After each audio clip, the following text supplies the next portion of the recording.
अपनी जगह पे अच्छा एडजस्ट करेंगे। जहाँ से ले लें। आगे चलते हैं, एक सवाल ले रहे हैं। ये बताएं कि आप मुसलसल ट्रैवल पाकिस्तान की जितना ट्रैवल कर ली कोई टीम भी ट्रैवल नहीं कर रही, मुसलसल एक दफ़ा पाकिस्तान है, फिर श्रीलंका, फिर पाकिस्तान, फिर उसके बाद हम दोबारा वापस जाने, फिजिकल स्ट्रेस बहुत ज़्यादा हो जाता है। अभी वहाँ पर मौसम की तब्दीली भी काफ़ी ज़्यादा है, तो वो कितनी ज़्यादा इफेक्ट कर रही है। वो आने वाले टाइम में ये ना हो जब इवेंट ख़त्म होने वाला हो तब हमारे प्लेयर्स फिजिकल स्ट्रेस की वजह से परफॉर्म ना करें। देखिए टू बी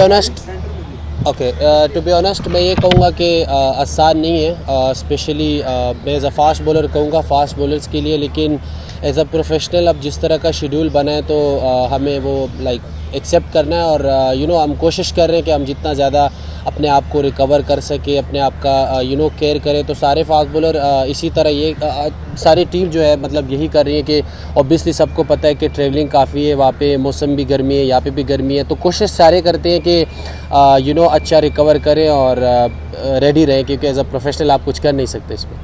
राइट जी, वसीम आपकी क्या ख्वाहिश है कि किसके साथ फाइनल आना चाहिए और आप क्या सोच रहे हो? एक तो ये बात है, दूसरी ये कि इमरान खान, वसीम अकरम, वकार यूनुस और अभी शहनशाह अफरीदी, आप इस तरह के बॉलर बनना चाह रहे हैं कि जिनमें ख्वाहिश होती है कि मैं भी वैसा बनूं? सबसे पहले तो